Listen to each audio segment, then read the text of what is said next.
Keputusan mahkamah hari ini, tiada tahanan rumah untuk Datuk Seri Najib. Kekal di penjara Kajang untuk 3 tahun lagi. Ada 3 perkara yang aku heran kat sini kan. Yang pertama, titah seorang yang di Pertuan Agong boleh dinafikan melalui undang-undang sekarang ni. Zaman Madan non ceplos, bukankah titah Agong tidak boleh dipertikai? Ia adalah hak mutlak seorang yang di Pertuan Agong. Yang kedua, heran bin pelik bin ajaib ni kan.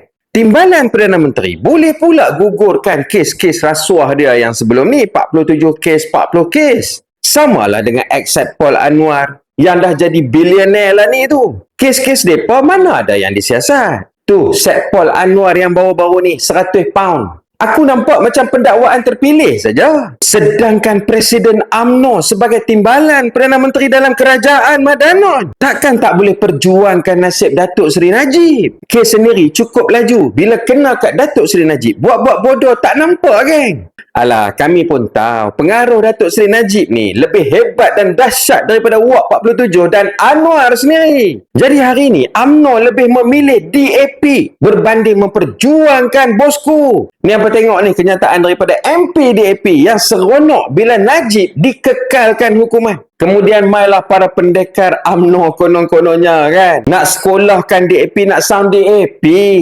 Ni aku risau kalau hampa betul-betul marah kat DAP ni, terpelanting kot jawatan dengan kerusi hampa. Dan kalau betul hampa marah, tak setuju dengan keputusan yang berlaku hari ni, hampa keluar saja daripada kerajaan perbanduan yang ada lah ni tu. Itu baru betul walk the talk.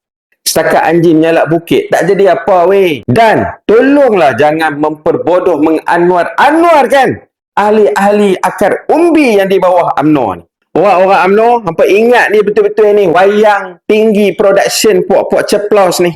PRN Melaka, PRN Johor, PRU ke-16 nanti, hukum ahli UMNO benamkan terus puak-puak Wak 47 Ponorogo ni. Yang ketiga pula kan, kalau titah Agong boleh dinafikan melalui undang-undang yang ada di Malaysia ni, jadi pengampunan Anwar yang hari tu pun boleh dicabar di mahkamah lah. What goes around comes around lah weh. Kan ada yang mencabar keabsahan proses pengampunan Datuk Seri Anwar tu. Sama ada betul-betul ikut proses melalui undang-undang ataupun tidak. Jadi apa yang aku nampak ni gang, ini adalah kemenangan pertama DAP gang. Setelah dilantik menjadi Menteri Wilayah, nak tarik sokongan lah, sound puak-puak DAP lah. Ni Akmal, kalau hang betul-betul nak tarik sokongan, hang tu letak jawatan dulu. Mulakan dengan diri hang. Ada brand ke Dr. Akmal? Weh, Ashraf Wajidi, hang letak semua jawatan. Protes. Yang aku risau saat lagi bila Wak berdehem saja, habis U-turn. Macam lah tak kenal muka hampa. Jadi gang, apa pandangan hampa ni? UMNO menang ke DAP menang kali ni? Hampa komen sikit kat bawah ni gang. Ajak sikit muka-muka ceplos yang ada tu. Penuh dengan pengkhianatan dan dengki iri hati. Bodoh.